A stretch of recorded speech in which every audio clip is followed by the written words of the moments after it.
Other interesting business news, you have Telegram making changes to their privacy. Rest in peace after the France country, yeah, they arrested the founder, which is one of the most ironic things to happen in quite some time. I don't want to say, it's one of those things where and he has the founder of the company, he has citizenship to many countries, including Russia. I believe he also has it in the UAE as well. And he fled Russia because he was fearful of political persecution. He thought the Kremlin was going to force him to reveal the magic of the Telegram algorithm and basically unencrypt it so they can see whatever they want, therefore defeating all the privacy of the app. So he fled Russia, and ironically, he went to France. He's apparently supposed to meet Macron for whatever they eat, baguettes and cigarettes. I'm pretty sure that's what they eat over there. And yeah, he thought he was going to get dinner with their dictator, and it turned out no, they actually arrested him and they forced him to release all the juicy details. So now there's not a semblance of any privacy on what was the iconic Telegram app. Now, this is brought to us thanks to Claire Duffy, who's a writer over at CNN Business, which is somehow in business. I tried to look at all the websites, and interestingly enough, they still have companies that are willing to pay for advertisements, and 18 people that go to the website and check it for news. I'm perhaps one of those 18. Now, they say, quote, after CEO's arrest, Telegram says it will now turn some bad actors' data over to law enforcement, which, what they're realistically, they're going to give them the keys to the kingdom, so to say. And yeah, rest in peace. So it used to be an iconic. I mean, I had friends. I mean, just sort of saving money because I mean, it used to be back in the day, you'd worry about your minutes and talk time for international calls. I know a lot of carriers are becoming more global, but yeah, a lot of my international traveling friends, they love the Telegram app because they were able to communicate with basically free. You just needed the Wi-Fi or the Wi-Fi, as Grandpa used to call it.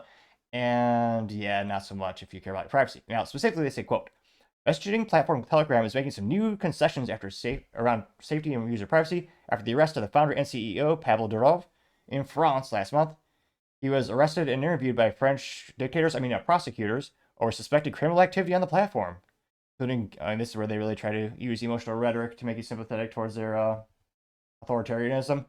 They say, including gang transitions and trafficking, as well as alleged failure by the company to hand over data released to investigation.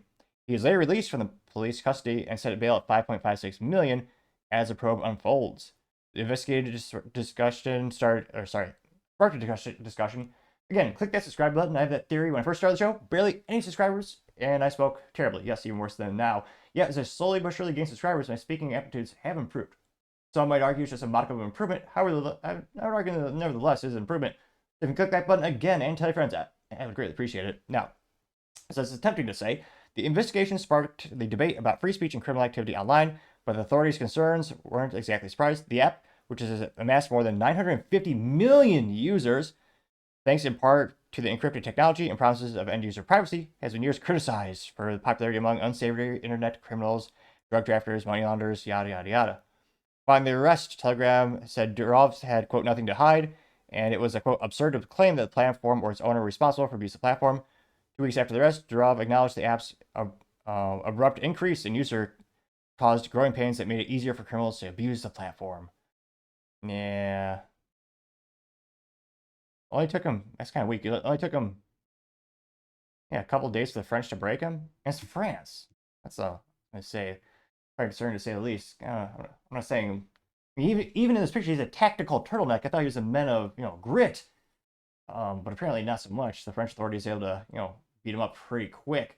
Now, in terms of the market share of, how many of those 950 million users are going to continue to use the app, yeah, what do you think? Is it going to drop like 10%, 20%, 30% overnight?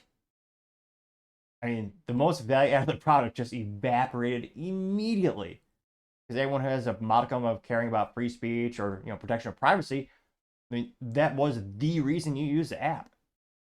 So, I mean, I can't but think people are going to pivot to another technology. And great thing about technology is going to be more startups. Well, there's going to be even new, better solution by the time hopefully in the New York minute or two. But yeah, definitely stand for free speech, and we see more and more of these governments going after this. They want to control everything, but yeah, I'm pretty pessimistic in terms of the outlook. But let me know your thoughts are. Do you currently use Telegram? Are you going to completely delete or uninstall the app from your phone and immediately start looking for alternatives? I know Signal is another big alternative that many people appreciate, but I mean, let me know what your thoughts are. And I do apologize if it takes a day or two for me to get back to the comments with work being a little bit hectic the past couple days. But I appreciate your patience, and as always, be fascinated to hear what you have to say. Thank you, everyone, for taking the time to tune in. Again, trying to get to 4,000 subscribers by the end of the month. So if you click that button, I greatly appreciate it. Also, give me a thumbs up, thumbs down, or a comment is a great way to give me some additional feedback, letting me know how I can make the show better and better.